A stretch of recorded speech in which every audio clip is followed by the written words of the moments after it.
Hi, Jonna. What a great name. Oh, thank you. Hi, Sarah. How are I'm you? excellent. I'm excellent. How are you?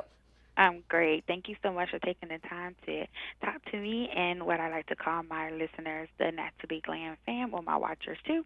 Oh, The Not to amazing. Be Glam fam about coffee, which is my low key addiction. I have a very similar, I would definitely say I have a similar addiction. I call myself caffeine powered 100%. Oh, wow, that's so funny. Well, first question I have to ask is I love the name, The Domestic Geek. What made you come up with that name? You know what? It's really funny. When I started the channel, I actually wasn't doing food originally. I was doing sort of household tips and tricks, but I love to add a bit of a science or a history spin to them.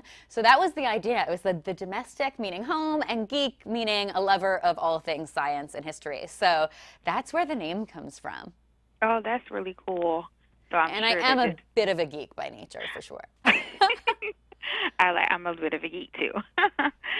So I'm sure that that plays into this whole conversation about coffee because quite frankly, while I drink it, I don't think I'm that good at making it. So that's why I'm like addicted to Starbucks and pre-made coffees because I'm not really sure I know what I'm doing, and I love the fact that Mr. Blake, who's my husband, he just kind of wings it at home. He doesn't Yes. measure anything. He just kind of like drops coffee grounds in there and just kind of like prays that it all turns out, and that's why I never drink the coffee that he makes. So since we have the official domestic geek, we gotta ask you what are the best ways to make coffee? Like, what's your favorite way to make coffee at home? Well, great coffee is, of course, half art and half science. I totally understand why a lot of people head out to the coffee houses because they just feel overwhelmed by the kinds of options and all the methods that are available to them for brewing at home. What I love about the Folgers Coffee House blend is it's really an opportunity to create your own coffee house experience, but inexpensively at home. It's a medium dark roast, so you get a lot of nice bold coffee flavor, but it really is good. You can enjoy it. Any sort of preparation works with this blend, which is amazing. At home, my favorite go-to, and the one that most of you are probably familiar with, is the automatic drip coffee maker. Now, the reason I love my automatic drip so much is because I can actually preset it the night before. So my coffee is waiting for me in the morning, which is always a great way to start your day. When it comes to an automatic drip coffee maker, the general rule of thumb is 1 tablespoon of coffee per serving of water. So that's usually the range you want to stay in. I also recommend using cold filtered water in your automatic drip coffee. That's the best way to get a nice consistent flavor throughout. Oh wow, see I didn't know that. And my husband and I do buy Folgers coffee at the grocery store. So we Yeah. definitely are Folgers folks. But yeah, I didn't know about the 1 tablespoon. I definitely know my husband's like gone way over the one This is just tablespoon doing the free thing. pour, the I free pour. definitely know. And the serving now, is that like 6 ounces of water, 8 ounces of water? Six Like what is ounces is usually the recommended serving for a okay. traditional coffee. So basically, 1 tablespoon per 6 ounces is usually a good rule of thumb for automatic drip. It actually changes depending on the brewing method, though. Oh, see. Oh gosh, it's getting deep. I think I better just stick with. We have the auto drip coffee maker, but I've always seen like the other ones, the Keurig style, Oh, yeah. single serve ones. Then you have the French press and all of this. Like, does the everyday coffee drinker really need to like invest in those things? Like, does it take a special skill level, or should we just kind of stick with the auto drip and get some Folgers? I honestly think that each one has its place for sure in my heart. So I think if you really want to treat yourself, French press is a beautiful way to do that.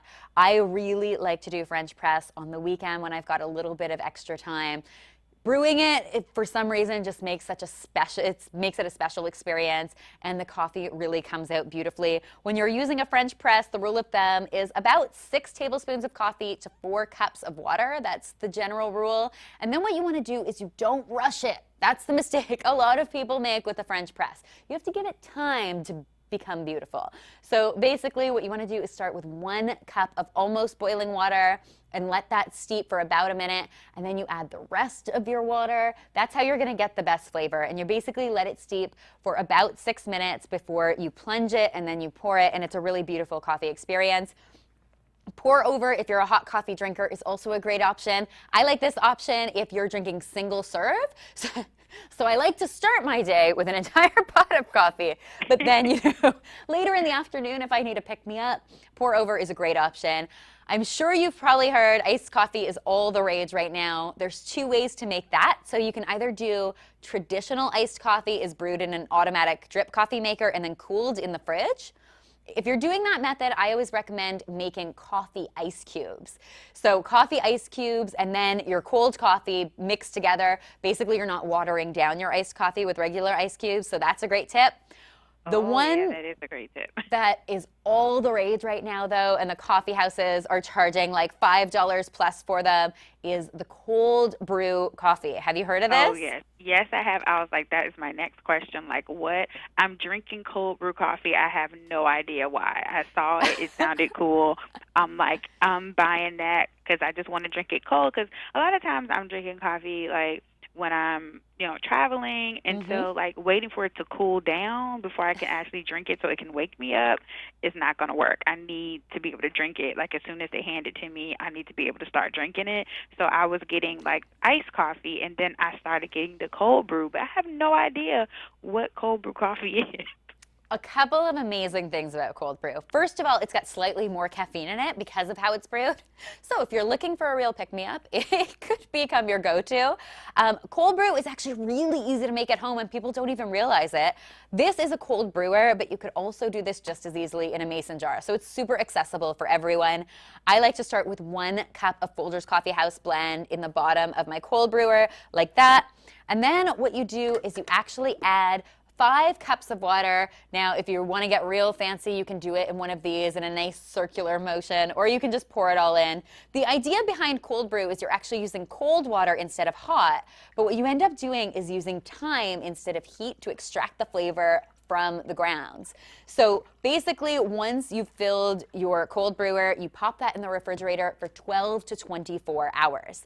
And what you end up with is a really, really smooth coffee taste. It's got very low acidity, a bit of smokiness, and a bit of natural sweetness. So people who traditionally will take a lot of cream and sugar in their coffee actually often drink cold brew black because it's that good. Wow. That sounds super easy. I cannot wait to try that at home. That sounds awesome. Now, tell me, this is the really funny kind of question. What does the way you brew your coffee say about you, like, as a person? You know what? I think that there is a coffee for every personality. I know that for me, the way I brew my coffee says that I am a classic A type. I always say that I always go big with lots of coffee. That's how I like to brew it, in an automatic drip. And I also drink my coffee black because I'm usually too busy to add cream and sugar and things. But I certainly would say that there is a kind of coffee for everyone, and I absolutely love it. And all of these methods, there's something for everyone here for sure.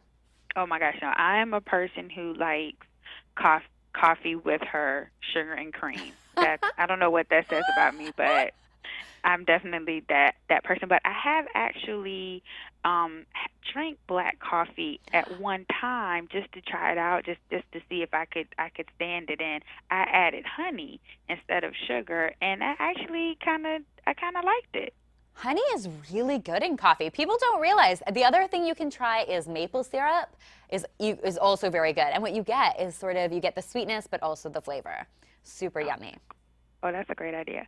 So thank you so much, Sarah, for taking the time to talk to us about one of my favorite things, and that is coffee, and to give us some really great tips on all these different ways that we can make coffee right at home, save some of our coins in our pocket, and not at our local coffee shop. So tell us where we can go get more information about these coffee tips.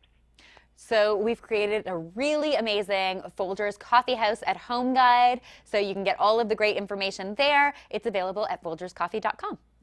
Awesome. Well, thank you so much, Sarah, for taking the time out to talk to us today, and I'll talk to you soon. My pleasure. Thank you so much.